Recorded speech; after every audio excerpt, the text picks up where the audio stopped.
storm. And this is our top story tonight. President William Ruto has come to the defense of U.S. Ambassador to Kenya Meg Whiteman following her statement on the outcome of the 2022 general elections.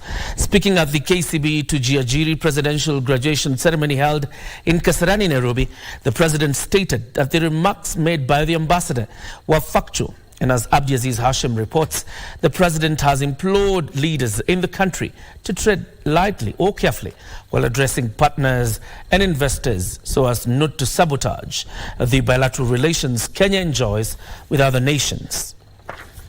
The U.S. ambassador to Kenya Meg Whiteman remarks continues to elicit mixed reactions, both on and offline.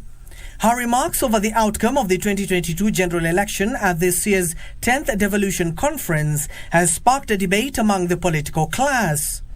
President William Ruto has come to the defense of the ambassador, stating that the statement made by Whiteman were factual. The American ambassador said two statements of facts. She said the last election was the freest and the fairest in the history of Kenya, which is a statement of fact. She said Kenya is open for business, which is also a statement of fact. I mean, surely, let us have some decorum and respect ourselves as we demand respect from others. What she deserves is commendation, not vilification for being truthful. I want to urge Ambassador Meg to ignore the noises and acclimatize to the Kenyan way of doing things.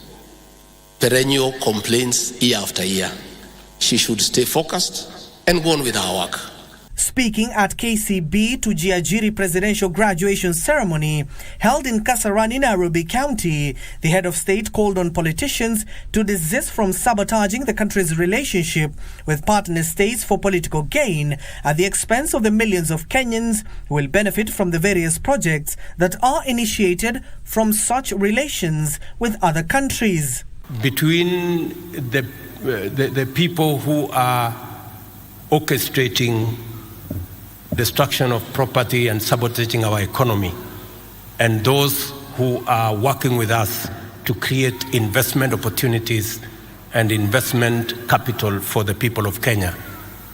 Between those two, I was wondering who is actually rogue. I think it's for the people of Kenya to judge. You cannot speak in a public forum